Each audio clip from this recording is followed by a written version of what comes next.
All right, everybody, let's do something fun for tonight. Let's rock the house on a Wednesday night and welcome the viewers to the former Star Trek Writing Fellow channel, to what we do here at Liberty Conspiracy, Monday through Friday. Every Monday through Friday at 6 o'clock, we gather and plot and plan and crouch and conspire for greater days of freedom. And on Wednesdays, we crouch and conspire and chill out by talking about great writers. We created something called Wordsmith Wednesday. And by opening up my booktube channel on YouTube and creating a parallel at Rumble, I hope to offer some information from my background at script writing at The Outer Limits and Star Trek Voyager, plus my professional prose writing stuff that I put out there, if you want to say that, prose writing material work that I've had released. And, recount the story of flying over to England for the release of my first book, and the publishing company didn't have it at the World Fantasy Convention. It's like, what? It was crazy.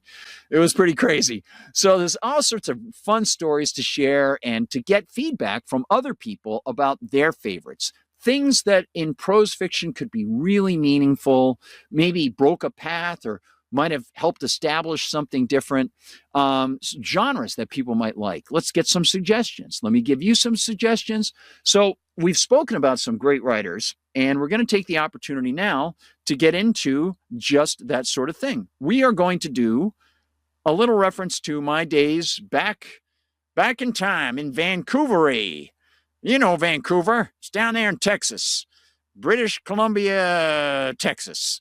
And I got to work at the Outer Limits, and it was very cool. Even got to go on set a bunch of times when they had the closed set, when they were doing like the naughty stuff. So that was always kind of strange, because I didn't go down there for that. I went down because they would have the craft services where you could like get gum and M&Ms and stuff like that.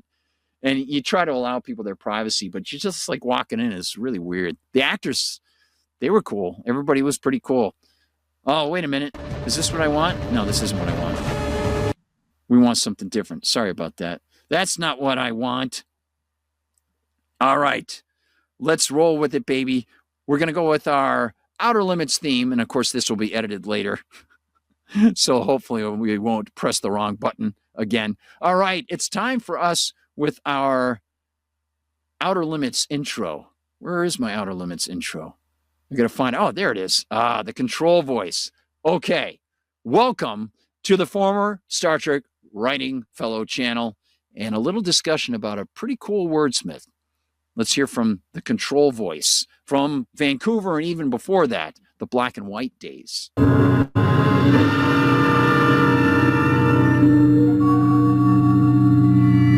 is nothing wrong with your television set. Do not attempt to adjust the picture. We are controlling transmission. If we wish to make it louder, we will bring up the volume.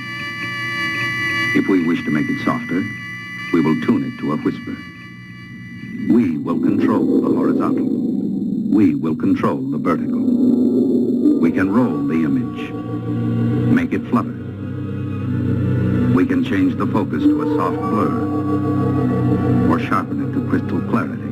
For the next hour, sit quietly and we will control all that you see and hear. We repeat, there is nothing wrong with your television set. You are about to participate in a great adventure. You are about to experience the awe and mystery which reaches from the inner mind to the outer limits.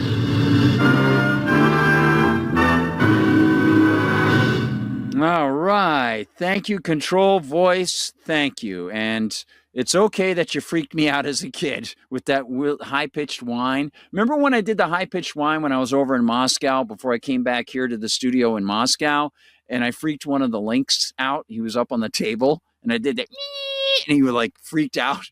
He didn't go, he was just like, what? I'm alarmed.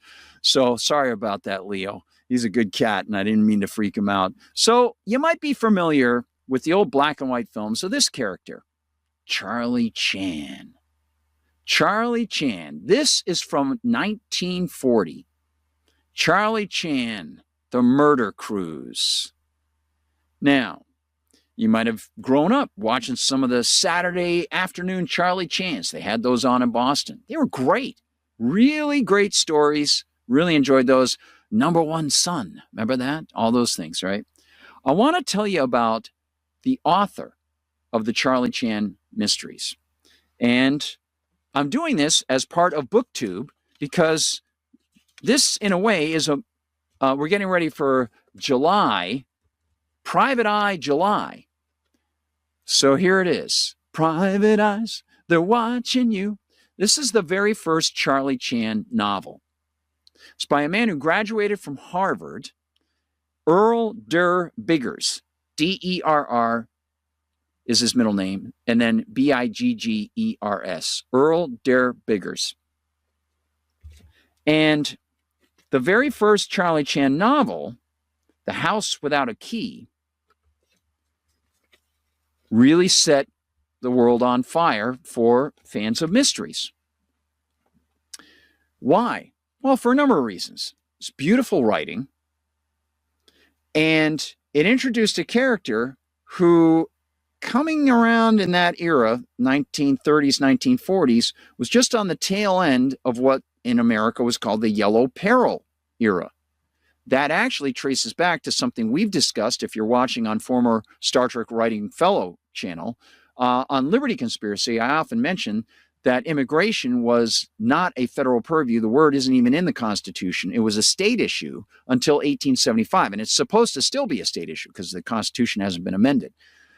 And it was a decision in something called Chi Lung v. Freeman, which challenged a California statute that blocked California immigrants from coming in because they thought they'd be taking American jobs and working for less and so on and so forth.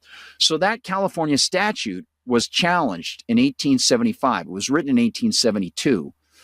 It was the California Chinese Exclusion Act. Ironically, the Supreme Court ruled in 1875 that out of nowhere it's a federal purview, which it's not, and they then saw shortly thereafter a federal Chinese Exclusion Act. So the very people who challenged it ended up losing in the end, which is pretty sad, right? But that was part of the Yellow Peril era, many, many decades in the United States in history, because a lot of Chinese folks and some Japanese folks were coming over, Asian generally, coming over across the Pacific and working in the new territory of California, which then became a state, in places like the gold mines, on the railroads, and doing all sorts of things. That's why San Francisco has one of the greatest Chinatowns of all time, right? Because it's so close and it's a great access point. So the Yellow Peril stuff was essentially a political, cultural phenomenon, especially on the West Coast, against Asian immigrants. So let me give you some background. I've actually written up a white paper for this, and I'm going to put this over at my Gardner Goldsmith Substack. I'm going to create a new tab for former Star Trek Writing Fellow, and hopefully it'll stay that way, former Star Trek Writing Fellow, okay? So we'll have different things you can find over there if you want to find these things and you're interested in these things. Some background articles will be there for you, okay?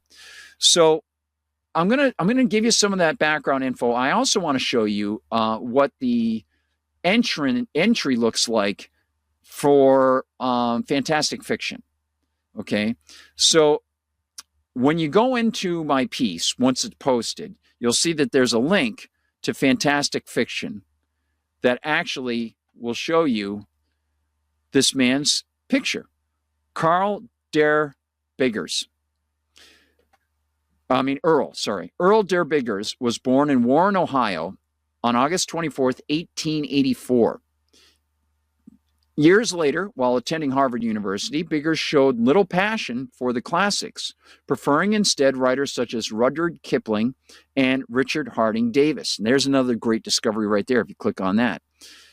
Following his graduation from Harvard in 1907, he worked briefly for the Cleveland Plain Dealer and at Bobbs Merrill Publishers.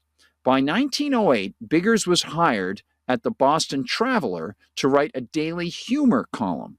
Soon, however, he became that paper's drama critic.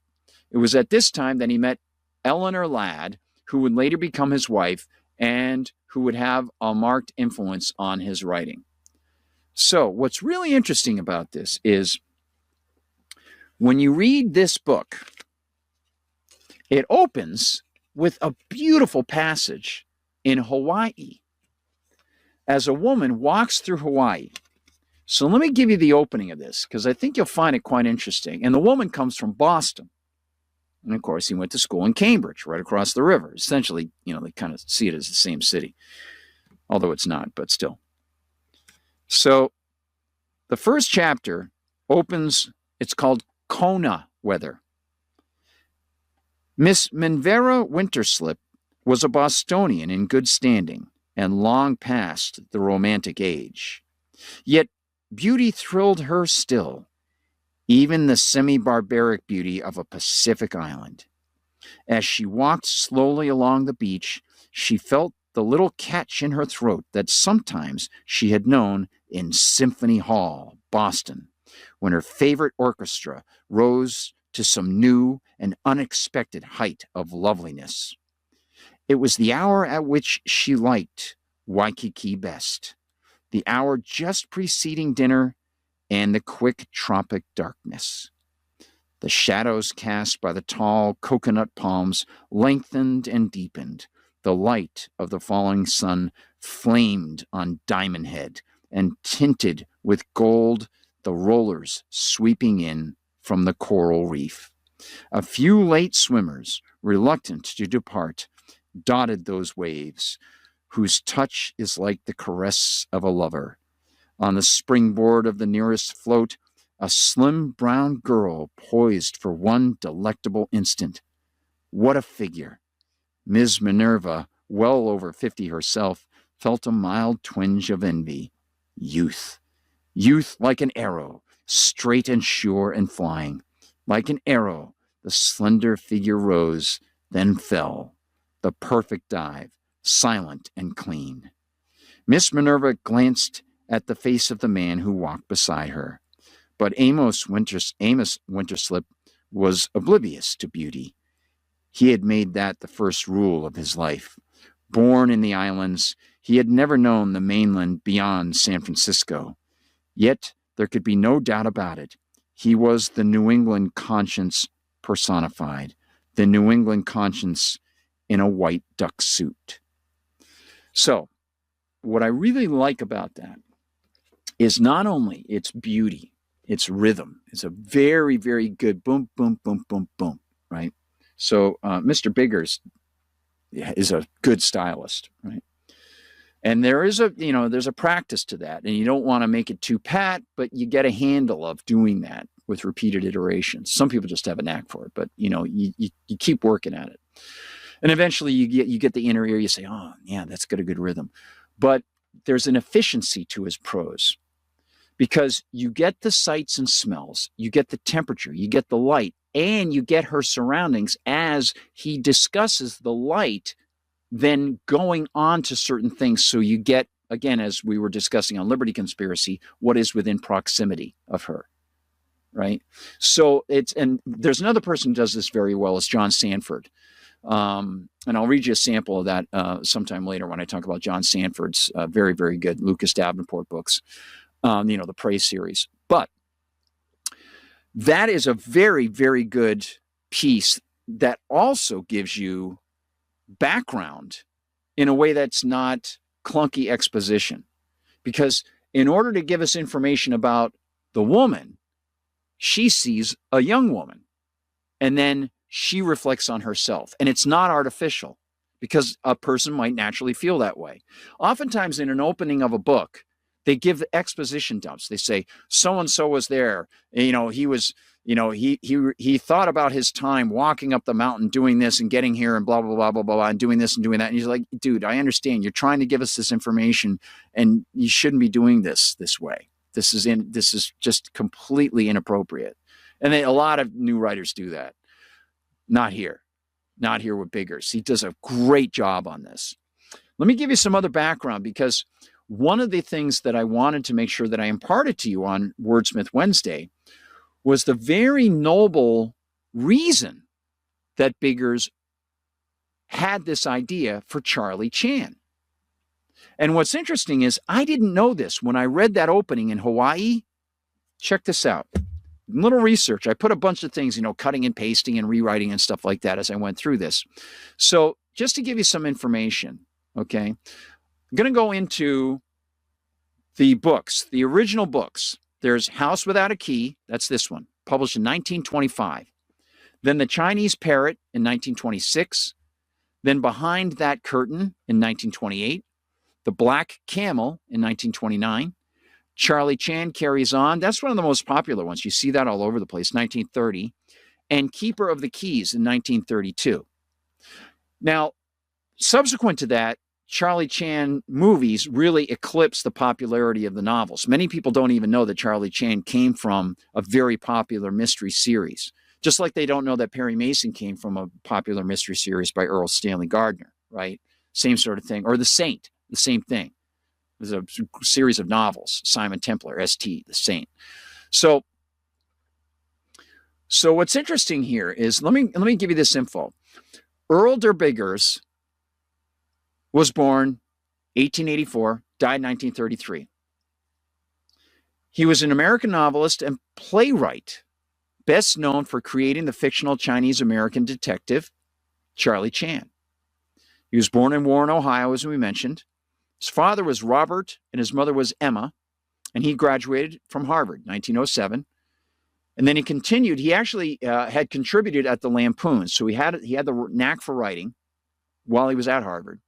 After brief stints as a journalist, as we saw, Plain Dealer and Boston Traveler, he turned to fiction. His first novel, check this out, published in 1913, called Seven Keys of Baldpate, Baldpate, all one word, Seven Keys of Baldpate, actually became a Broadway hit. And it was adapted by George M. Cohan. So he hit it huge. I mean, that's as big as you can get at that time. In 1914, he married Eleanor Ladd, who influenced his writing, and Biggers moved out to San Marino, California. So, beautiful area. Everything is new and fresh out there. He died of a heart attack in Pasadena, probably not too far from where I lived when I worked at Star Trek, in 1933, at the age of only 48. And as many people know, he left quite a literary legacy. What's really interesting here is, you'll see this on the screen. Let me give this to you.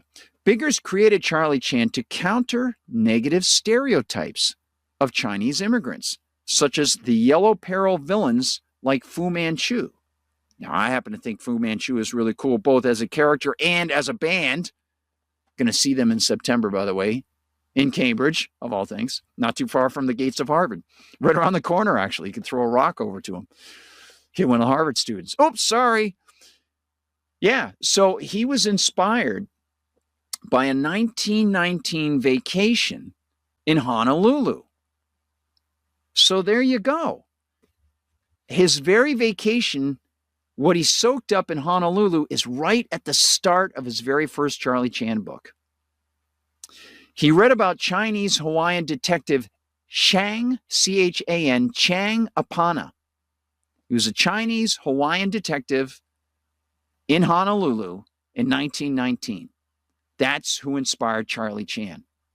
Again, and Biggers was inspired because he wanted to break those negative stereotypes about Chinese migrants.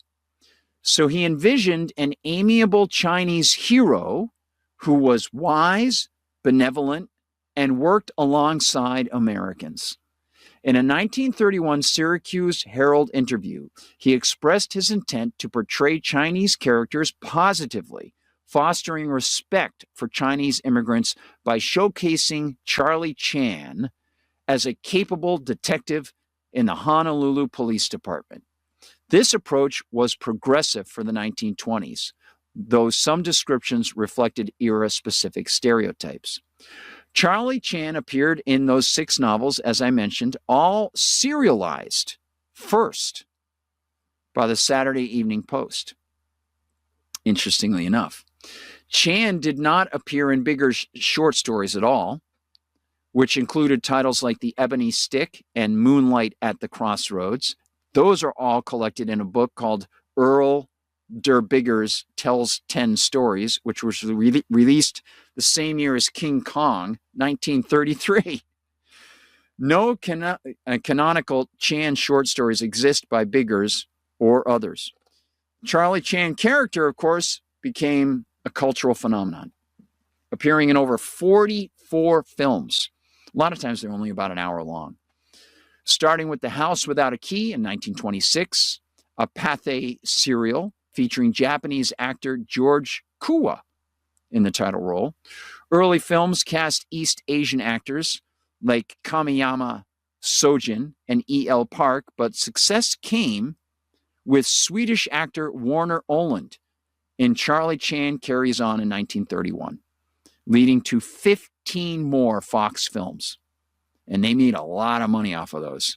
Sidney Toler and Roland Winters later portrayed Chan. Sidney Toler became very popular, as well as Chan, with occasional appearances by actors like J. Carrol Naish, Peter Ustinov, also later, more lighthearted sort of portrayal. And they had an animated series, of course. And Key Luke, who voiced Chan in an animated series, actually played Chan's #1 son for a while. So very interesting. Now, you can find the new television series of 1956 to 57 was The New Adventures of Charlie Chan, a syndicated series starring J. Carrol Naish with 39 episodes. In 1974, there was a TV movie, Charlie Chan Returns, by Dennis Lins, and a 1981 film, Charlie Chan and the Curse of the Dragon Queen, by Michael Avalon, that was novelized, but it's not considered canon. So there you go. And again, there's the list of the original novels. If you want to get them, you can read all 6. Great stuff. And then you might want to read the Simon Templar books. But consider this. Think about, if you're so inclined, and if I can engender you to do so, think about a guy, writing stories like this, because he goes to Hawaii, puts that in the front of his book about Hawaii, right? Now, we know the tumult and turmoil about, Western expansion into Hawaii and, some of the terrible things that happened to many of the locals there, the royal family of Hawaii and so on. And what's interesting is to look at the curve of history and realize it's not that long. It's a much shorter, more compact curve of history. Like I said, my dad, born in 1917, said to me at one time, well, when I was talking to the Civil War veterans, I said, what? I said, you spoke with Civil War vets? He goes, oh, yeah. They'd come into our first grade class. They'd be in the parades. I was like, wait, I'm talking to a guy who talked to a guy who was in the Civil War? He goes, yeah. There you go. I mean, just, very, very strange stuff. So if you think about this, think about Hawaii Five-0, right? Starts in the 60s. That era was as far away from the release of this original book in 1925 as we are from the release of Star Wars, it was even closer, right?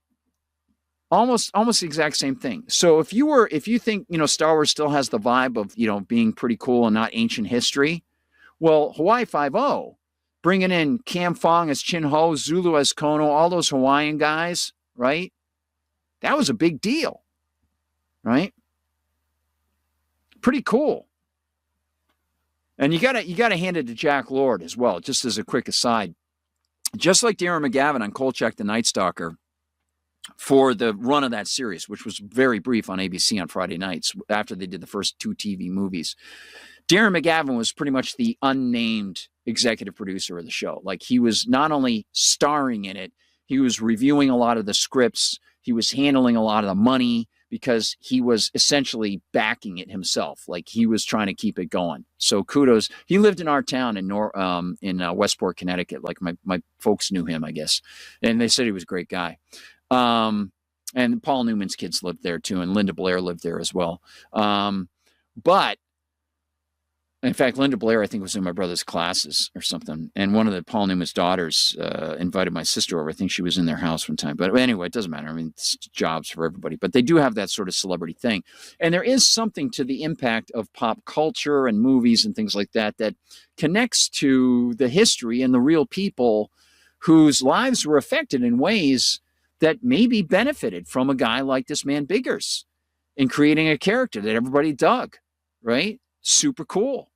I was growing up, I was watching stuff like, Sanford and Son or, Mission Impossible. And, a lot of shows they had I never thought about race at all, ever. I didn't, like, whatever. Just people were cool or they weren't cool. That's all, So, maybe this was a guy who, he not only struck gold on taking a chance to write with a talent that he had and getting out there, but he found just the right mix, and his talent offered up a character that everybody could admire. And maybe he helped some people in that way too. Not only the readers enjoying a story, but maybe some people who, they saw the Charlie Chan movies and they grew up like me, never thinking twice about it, right? Whatever, Yeah, everything changes over time, of course. Get the Irish immigrants there poo-pooed, and the Italians are poo-pooed, and the Poles are poo-pooed, and, whatever it might be. And, you get certain people that are baiting it and trying to bleed off it. And there are problems here and there. But I thought that was really cool to know that Charlie Chan was created by a dude who went to school at Harvard. And he was so affected by his wonderful experience in Hawaii and found out about that particular detective that he said, you know what? I'm going to write a story that's similar to this dude, Chang Apana. So there you go. Now, on Friday, we'll read a short story. I'm not going to read one by Mr. Biggers, but I hope that you will take an opportunity to check out some of these Charlie Chan novels, because they are a lot of fun, great stories, and they're not just mystery stories, because they give you character. They give you character development, and they give you meaning, which is cool. Like, you can tell that this woman, he's able to include in there the characteristic that she goes to the symphony. So she's sort of a highfalutin person, right? Just with that, you get part of her character right there. She's upper crust Eastern establishment. So it's excellent. Just really, really good writing. And again, you don't have to read it as like, a student of writing or whatever to just enjoy it. But if you want to go back and look at it, just open it up to any section and see what he does there. It's like magic. It's great. That's really, really good writing. So thanks, everybody. I will leave it at that. Again, if you want to find the former Star Trek Writing Fellow channels, go to YouTube and Rumble. My fiction's available on Amazon. I've got a bunch of material that was supposed to be out, but it's not out yet because I declined one of the contracts because they wanted me to separate my anarchist, libertarian, political economics, philosophy writing, and videos from my fiction writing name. I'm like, whatever. My parents gave me this name. Like, no, thank you. I won't take your contract. So that's the follow-up to one of my novellas that's out there. But please join us anytime. And maybe sometime we'll even have open lines. We're going to interview writers. We're going to interview editors. And we're going to have a great time. It's going to be cool. We'll even talk some of your favorite scenes in movies. We'll talk about what it's like for script writing in the background at Star Trek Voyager in the story room. Tell you how we hashed out the stories, and give you some of those fun anecdotes. That'll be a lot of fun as well. So thanks. I really appreciate you being here. I'm going to close things off for both former Star Trek Writing Fellow and the regular show, Monday through Friday, 6 p.m. live on Liberty Conspiracy on Rumble and on my X, which is at Guard Goldsmith. And I want to thank everybody who's in our chats right now on X. Thank you for sharing things. Really appreciate that. Birdhouse, thank you. Really cool. And yeah, thank you, Birdhouse, for spreading the word about following the channel. That's a big deal. It's something else. I really admire work of people like Michael Vaughn. Michael K. Vaughn does a great job. And Criminale is fantastic. He's just a lot of fun. And if you ever watch Outlaw Bookseller, Steven's based in Bath. He sells books there. He's great. Hardcore science fiction. He loves punk rock and alternative stuff. Yeah, great stuff. So I wonder if the Hobgoblin Pub is still open there. That was a great place. All right, I better get rolling, everybody. And thank you also to everyone, to Skunk Hollow, the Murder Cruise I saw this, I think. The movie. I wonder if that's what you mean. And he says, getting good work out to you, Gardner. Thank you, man. Thank you. And of course, if you want to contact me, just head to the backside of X. I'll be there. And I'll try to get to your questions and all those things as soon as possible, or suggestions. Totally is great. I'm going to leave you with the control voice, and I'll get it right. And I also want to mention Tom Tanisco, my fellow compadre from Outer Limits. If you're watching, Tom, I miss you. And give my best to your wife and your child, who's now probably an adult. And I wish I were back there watching the ravens fly at dusk, brother. That was fun. All right, everybody, have a great night. Peace, love, togetherness. I'll see you in David Knight's chat tomorrow. Please remember to share and share and share. Friday, we'll read a short story. And we got the new short story out tonight over on the channel. So check it out. That's the former Star Trek writing fellow. I hope you like it. Take care, everybody. Peace, love, togetherness. We now return control of your television set to you until next week at this same time, when the control voice will take you to the outer limits.